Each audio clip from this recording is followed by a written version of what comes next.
Hello, నేను శేషరావు. ఆంధ్రప్రదేశ్ మాజీ ముఖ్యమంత్రి పులివెందుల ఎమ్మెల్యే జగన్మోహన్ రెడ్డి గారు నెల్లూరు వెళ్ళి పోలీసుల మీద తన ఆక్రోశాన్ని వెళ్ళగక్కారు. డిఐజీలు, డీజీపీలు, అలాగే డిఎస్పీలు, ఎస్ఐలు, సిఐలు అందరూ ఎమ్మెల్యేలకి, మంత్రులకి, చంద్రబాబు నాయుడు గారికి వసూలు చేసి డబ్బులు ఇస్తున్నారు. ఇది ఆయన చేసినటువంటి కామెంట్. వాళ్ళు ప్రభుత్వ ఉద్యోగులు. మీ దగ్గర ఆధారాలు ఉంటే ఖచ్చితంగా మీరు కంప్లైంట్ చేయొచ్చు వాళ్ళ మీద. మీరు కంప్లైంట్ చేయకుండా రాజకీయ పార్టీల మీద ఏ విధంగా అయితే దుమ్మెత్తి పోస్తారో ఆ విధంగా వాళ్ళ మీద దుమ్మెత్తి పోస్తున్నారు. ఇదే పోలీసు డిపార్ట్మెంటు 2019 నుంచి 2024 వరకు మీకు అన్ని రకాలుగా సేవలు చేసింది కదా. ప్రభుత్వం ఏది చెప్తే అది చేసింది కదా. అమరావతి రైతుల్ని లాఠీచార్జ్ చేయమంటే చేశారు కదా. బూటకాళ్ళతో తొక్కమంటే తొక్కారు కదా. చంద్రబాబు నాయుడు గారిని అరెస్ట్ చేసి లోపల పెట్టమంటే పెట్టారు కదా. అప్పట్లో ఉన్నట్టు తెలుగుదేశం పార్టీ సీనియర్లు అందరినీ లోపల ఏమంటే వేశారు కదా. రఘురామకృష్ణరాజు గారి మీద 3rd డిగ్రీ ప్రయోగించండి అని చెప్తే 3rd డిగ్రీ ప్రయోగించారు కదా. అలాగే డాక్టర్ సుధాకర్ని చేతులు విరిచి కట్టేసి నడి రోడ్లో పెట్టమంటే పెట్టారు కదా. అలాగే ఈ 70 సంవత్సరాల రంగనాయకమ్మ గారిని రీపోస్ట్ చేసినందుకు సోషల్ మీడియాలో తీసుకొచ్చి స్టేషన్లో కూర్చోబెట్టమంటే పెట్టారు కదా. అర్ధరాత్రి వేళ బెడ్రూమ్లోకి వెళ్ళి తెలుగుదేశం పార్టీ సంబంధించినటువంటి మహిళల్ని కించపరచమంటే పోయి కించపరిచారు కదా. ఇన్ని రకాలుగా చట్టాన్ని ఉల్లంఘించి అసలు ఎందుకు అరెస్ట్ చేస్తున్నారో, ఏ కేసులో పోలీసులు వచ్చి తీసుకెళ్తున్నారో కూడా అర్థం కాని పరిస్థితుల్లో ఆ రోజున ఆంధ్రప్రదేశ్ని ఉన్నప్పుడు పోలీసులు మీరు చెప్పినట్టు విన్నారు కదా. రూల్ ఆఫ్ లా లేదని చెప్పి ఆ రోజున హైకోర్టు జడ్జి కామెంట్ చేశారు కదా. రూల్ ఆఫ్ లా లేదు, ఎప్పుడు ఎవరిని ఎక్కడి నుంచి తీసుకెళ్తారో తెలియనటువంటి పరిస్థితి అని చెప్పి ఆ రోజున హైకోర్టు జడ్జి కామెంట్ చేశారు కదా. అది మీ టైంలోనే కదా. పోలీసులు మీరు ఎంత చెప్తే అంత, మరి కొంతమంది మీరు ఒక రకంగా చెప్తే మరొక రకంగా మీరు ఇంకా సాటిస్ఫై చేసేలాగా చేసినటువంటి సందర్భాలు ఉన్నాయి కదా. జత్వానీ కేసులో అదే జరిగింది కదా. జత్వానీ కేసులో మీరు లేదా మీ ఆఫీసులో ఉండేట్టు పరోక్షంగా సంకేతాలు వస్తేనే కదా వాళ్ళు చేసింది. ఇవాళ జైలుకు పోయించినటువంటి ఐపీఎస్ల పరిస్థితి, లేదా సస్పెండ్ అయినటువంటి ఐపీఎస్ల పరిస్థితి ఏంటి? మీరు చెప్పింది చేయబట్టే కదా. అంత అడ్డగోలుగా ఇప్పుడు ఉన్నటువంటి ప్రభుత్వం చేయముంటుందా? మీరు ఆలోచించండి. అసలు ప్రభుత్వం చెప్తే చెయ్యనటువంటి ఆఫీసర్స్ కూడా ఉన్నారు. ఇవాళ రూల్ పొజిషన్ మారుతున్నారు ఐఏఎస్లు, ఐపీఎస్లు. ఇన్ని కేసులు, మైనింగ్ కేసులు, ల్యాండ్ కేసులు, లిక్కర్ కేసు ఇన్ని ఉన్నాయి, ఇన్ని విచారిస్తున్నారు. ఎవరినైనా సరే కేసు ఫైల్ చేయకుండా, ఫలాని కేసు అని చెప్పకుండా అరెస్ట్ చేయడానికి పోలీసులు వెళ్ళారా? కోర్టులకు వెళ్ళి ముందస్తు బెయిల్స్ తెచ్చుకోవడానికి టైం ఇచ్చారా? విధులేని పరిస్థితుల్లో మాత్రమే అరెస్ట్ చేస్తున్నారా? మరి ఆ రోజు 2019 నుంచి 2024 మధ్యలో జరిగినటువంటి పరిస్థితులకి, ఇప్పుడు జరుగుతున్నటువంటి పరిస్థితులకి మీరు ఒక్కసారి బేరీజ్ వేసుకుని మీకు తెలుసు కదా. ఆ రోజున జర్నలిస్టులని, నిజాయితీ పరులైనటువంటి జర్నలిస్టుల ఇళ్ళకు కూడా మీరు పోలీసులను పంపించి భయపించారే. మరి ఇవాళ అక్రమ కేసులు అంటున్నారు కదా. కోర్టులో సక్రమ కేసులు అని చెప్పి అరెస్ట్ చేయమని చెప్పి ముందస్తు బెయిల్స్ ఇవ్వకుండా చెప్తుంది కదా. మరి దీన్ని ఏమంటారు? ప్లస్ ఆ పోలీస్ శాఖ ఉండేటువంటి గుడ్ విల్ని మీరేం చేస్తున్నారు? బలహీనపరుస్తున్నారు. ఆ కారణంగా ఏమవుతుంది? రాష్ట్రంలో లా అండ్ ఆర్డర్ గట్టు తప్పుతుంది. లా అండ్ ఆర్డర్ లేకపోతే అభివృద్ధి అసాధ్యం. ఈ సంగతి మీకు బాగా తెలుసు. అందుకే చంద్రబాబు నాయుడు గారు ముఖ్యమంత్రిగా 4వ ప్రమాణ స్వీకారం చేసినటువంటి 3వ రోజే ఢిల్లీ వెళ్ళి రాష్ట్రంలో రాష్ట్రపతి పాలన పెట్టాలని చెప్పి మీరు డిమాండ్ చేశారు. మరి ఏ ఉద్దేశంతో చేశారో వైఎస్ఆర్ కాంగ్రెస్ పార్టీ వాళ్ళే చర్చించుకున్నారు, వేరే వాళ్ళు కాదు. ఆ పార్టీలో ఉండేటువంటి వాళ్ళు ఎందుకు ఇలా చేస్తున్నారని చెప్పి అనుకున్నారు. పోలీసు వ్యవస్థని ఆ రోజున డీజీపీగా ఉన్నటువంటి రాజేంద్రనాథ్ రెడ్డి గారిని ఉపయోగించుకొని మీరు కానిస్టేబుల్స్ దగ్గర నుంచి, హోమ్ గార్డ్స్ దగ్గర నుంచి ఎలా పేర్చుకుంటూ వచ్చారు? మీకు సానుభూతి పనులని, లేదంటే మీ సామాజిక వర్గాన్ని, లేదంటే మీకు చెప్పినట్టు చేసేటువంటి వాళ్ళని ఏ విధంగా మీరు వాళ్ళని మౌల్డ్ చేశారు? ఇప్పుడు ఇవాళ సునీల్ పరిస్థితి ఏంటి? సుప్రీంకోర్టుకి వెళ్ళారు. సుప్రీంకోర్టుకి ఏం చెప్పింది? 3 వారాల్లో లొంగిపోమని చెప్పింది. సునీల్ని, సంజయ్ని, సిఐడి మాజీ చీఫ్ సునీల్ పరిస్థితి ఏంటి? వాళ్ళందరూ బెస్ట్ ఆఫీసర్సే కదా. సీతారామాంజనేయులు, ఆయన పరిస్థితి ఏంటి? ఆయన బెస్ట్ ఆఫీసరే కదా. మరి వాళ్ళందరూ ఎందుకు జైలుకి వెళ్ళాల్సి వచ్చింది? వాళ్ళకి రూల్ తెలియదా? పోనీ అక్రమ కేసులు పెట్టారనుకున్నాం, మరి వాళ్ళు అక్రమ కేసులు పెడితే వాళ్ళు ఫైట్ చేయలేరా? వాళ్ళకి తెలియదా రూల్ పొజిషను? వాళ్ళు ఏం చేశారో వాళ్ళకి తెలియదా? మరి వాళ్ళు ఫైట్ చేయలేరా? వాళ్ళు ఫైట్ చేయలేక జైల్లోకి వెళ్తున్నారా? సో పోలీసు వ్యవస్థని గౌరవించాలి. కొన్ని ల్యాప్సెస్ ఉంటాయి పోలీసు వ్యవస్థలో, అన్ని వ్యవస్థలో ఉన్నట్టు ఉంటాయి, ఇంకా ఎక్కువ కూడా ఉంటాయి దాంట్లో. దాని డిసిప్లినే వేరేగా ఉంటుంది. మిగతా డిపార్ట్మెంట్స్ తోటి ఆ డిపార్ట్మెంట్స్ని మనం కంపేర్ చేయడానికి లేదు. వాళ్ళకు ఉండేటువంటి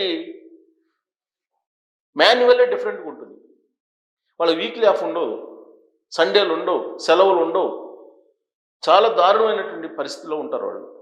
అయినప్పటికీ కూడా మానసిక ధైర్యంతో ఎవరికి ఏ బాధ వచ్చినా వాళ్ళు మేము ఉన్నాం అంటూ రక్షణ కల్పిస్తూ ఉంటారు. ఆంధ్రప్రదేశ్ పోలీస్ అన్నా, తెలంగాణ పోలీస్ అన్నా ప్రపంచవ్యాప్తంగా గుర్తింపు ఉంది. ఇది ఎందుకు చెప్తున్నానంటే, ట్రంప్ మొదటిసారి అమెరికా ప్రెసిడెంట్ అయినప్పుడు ఇక్కడికి వచ్చారు తెలంగాణకి. ఆ సందర్భంగా తెలుగు పోలీసులు ఇచ్చినటువంటి సెక్యూరిటీకి వాళ్ళే అబ్బురపడి కితాబు ఇచ్చారు. అలాగే కేసులు ఛేదించడంలో కూడా ఆంధ్రప్రదేశ్ పోలీసు కానీ, తెలంగాణ పోలీసు కానీ అత్యంత అద్భుతంగా పనిచేస్తున్నారని ఢిల్లీలో పేరుంది. అనేక రివార్డులను పొందారు. అలాంటి పోలీసు వ్యవస్థని ఎంకరేజ్ చేసి ఫ్రెండ్లీ పోలీసుని దిశగా తీసుకెళ్లాల్సింది పోయి, పోలీసులకి ప్రజలకి మధ్య ఒక పెద్ద అంతరాన్ని క్రియేట్ చేశారు 2019-24 మధ్యలో. పోలీసు వస్తుంటే భయపడేటువంటి పరిస్థితికి తీసుకొచ్చారు మీరు. ఇది నేను చెప్పడం కాదు, ఆ రోజున అనేక మంది చెప్పుకున్నటువంటి మాటలే నేను గుర్తు చేస్తున్నాను. ఇవాళ అదే పోలీసు వ్యవస్థని మీరు వాళ్ళ మానసిక ధైర్యాన్ని, ఆ వ్యవస్థని నిర్వీర్యం చేసేలాగా మాట్లాడుతున్నట్టు ఆ పోలీసు వ్యవస్థ భావిస్తూ ఉంది. లంచాలని పోగు చేసి ఇవ్వడానికి పోలీస్ డిపార్ట్మెంట్ ఉందా? అలా పోగు చేసి ఇచ్చే పని అయితే మీరెందుకు ప్రతిపక్షంగా 40% ఓట్ బ్యాంక్ తోటి ఉన్నారు, బలమైనటువంటి పార్టీ. ఒకవేళ అలాంటి పరిస్థితి ఉంటే మీరు ఎందుకు విచారణ సంస్థలు కంప్లైంట్ చేయట్లేదు? పోనీ రాష్ట్రంలో మీ పార్టీ కాదు, సెంట్రల్కి కంప్లైంట్ చేయొచ్చు కదా. సెంట్రల్కి కంప్లైంట్ చేసి ఈ విధంగా పోలీసు వ్యవస్థ ఉంది, ఈ పోలీసులు కలెక్ట్ చేస్తున్నారు అని చెప్పి కంప్లైంట్ చేసి వాళ్ళ భరతం పట్టచ్చు కదా. దర్యాప్తు సంస్థల మీద మీకు నమ్మకం లేదు, న్యాయ వ్యవస్థ మీద నమ్మకం ఇప్పుడు లేదు. ఎందుకనంటే మనకు అనుకూలంగా లేకపోతే అవి వ్యవస్థలు నిర్వీర్యం అయిపోయినట్టే. సో పోలీసు వ్యవస్థని మీరు 2014 నుంచి 2019 వరకు గౌరవించాల. 2019 నుంచి 2024 వరకు మీరు చెప్పినట్టు చేస్తే పోలీసు వ్యవస్థ సూపర్. ఇప్పుడు మళ్ళీ 2024 నుంచి ప్రభుత్వం మారింది, పోలీసు వ్యవస్థని మీరు బలహీనపరిచేటువంటి ప్రయత్నం చేస్తున్నారు. ఇది వ్యవస్థకు మంచిది కాదు, సమాజానికి మంచిది కాదు. పోలీసు వ్యవస్థ గురించి ఏం మాట్లాడారు? ఇదే జగన్మోహన్ రెడ్డి గారు రక్షణ 900 మందితో ఏర్పాటు చేసుకున్నారు రక్షణ. ఆయనకి ఏదన్నా అయితే, ఆయన ఏదన్నా టూర్కి వెళ్తే మళ్ళీ రక్షణ కల్పించాల్సింది పోలీసులే. అలాంటి పోలీసుల్ని ఆయన ఏమంటున్నారు ఒకసారి చూద్దాం. అలాంటి పోలీసుల గురించి ఏమంటున్నారు? ఈయన అసలు వాళ్ళ రక్షణ లేకుండా అడుగు తీసి అడుగు పెట్టలేరు. అలాంటి పోలీసు వ్యవస్థ గురించి ఏమన్నారు చూద్దాం.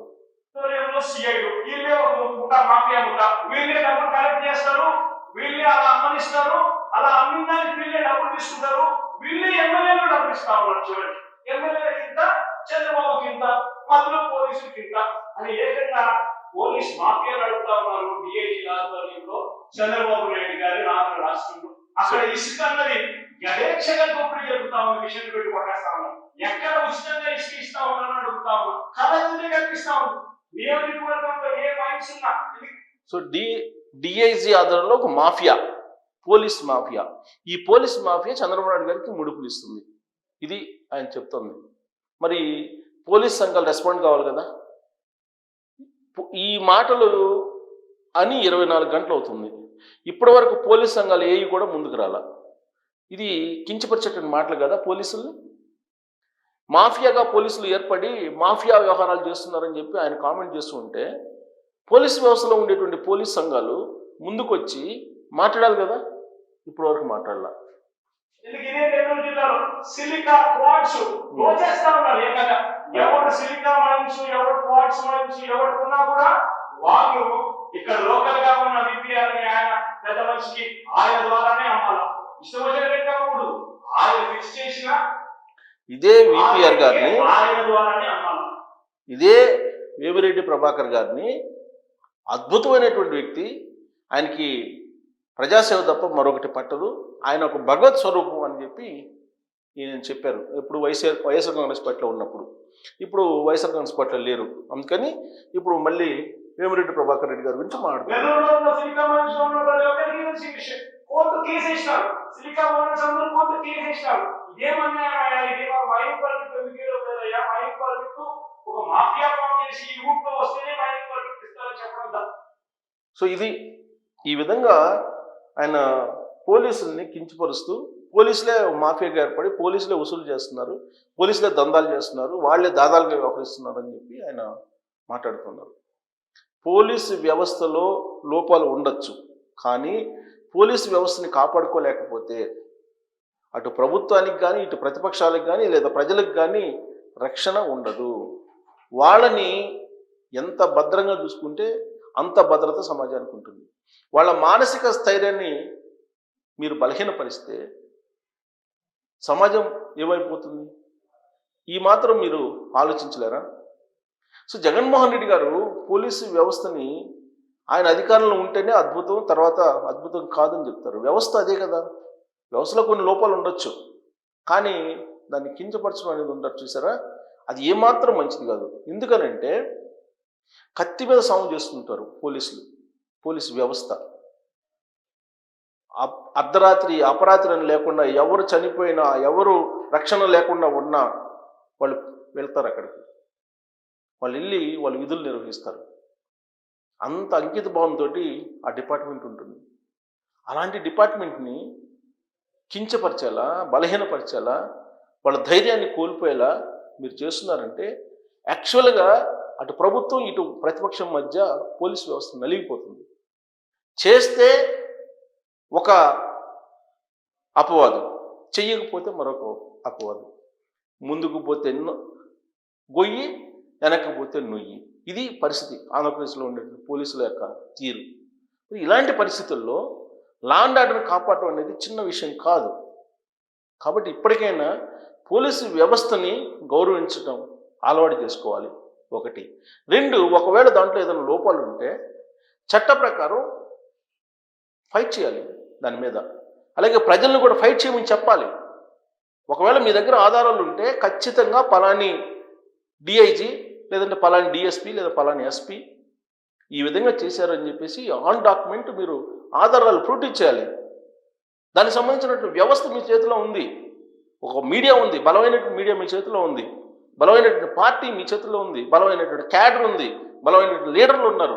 మరి ఇంతమంది ఆధారాలను బయట పెట్టలేకపోతున్నారా?